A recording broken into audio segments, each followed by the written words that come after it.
Et pendant que vous n'avez pas les réponses à ces questions-là, vous êtes quand même toujours en train de mettre l'argent en Afrique, Les stratégies fiscales ne sont pas au rendez-vous. Les Steuerberater en Allemagne vous donnent de mauvais conseils. Et c'est comme ça que doucement, vous perdez de l'argent. Parce que beaucoup se disent qu'ils gagnent de l'argent.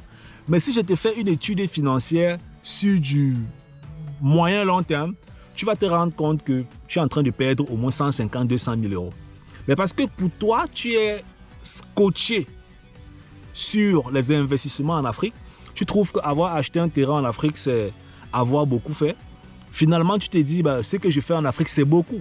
Parce que tu n'as pas un autre élément de comparaison. Parce que si tu avais un autre élément de comparaison, calculé techniquement, statistiquement sur le long terme, vu ta situation et tes projets, parce que beaucoup ne comptent plus rentrer en Afrique. Certains disent que je vais rentrer à 50 ans, à 60 ans.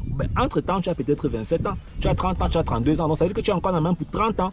Et si tu es encore en Allemagne pour 30 ans, profite donc du pays dans lequel est-ce que tu te situes.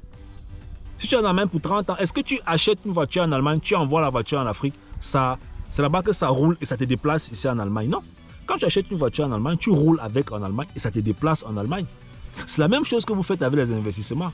Vous investissez en Afrique et vous voulez que ça vous fasse rouler en Allemagne. Non, ça ne marche pas. Vous devez investir dans le pays où vous êtes, même si vous investissez en Afrique, et utiliser les investissements dans le pays où vous êtes pour vous permettre en fait de rouler. Je vais te prendre un exemple. Si tu achètes un appartement en Allemagne, après 10 ans, tu peux revendre cet appartement-là et tu ne payes pas les impôts sur tes bénéfices. Donc, tu as acheté l'appartement peut-être à 200 000 euros et après 10 ans, tu vends l'appartement peut-être à, disons, 300 000 euros. Les 100 000 euros là, c'est l'argent que tu gagnes en 10 ans et tu ne payes pas les impôts sur ça. Je ne sais pas. Et c'est pas toi qui payes en fait le crédit en fait. C'est le locataire qui t'aide à payer le crédit. Donc, en 10 ans comme ça, là, tu as un 100 000 euros que tu peux reprendre.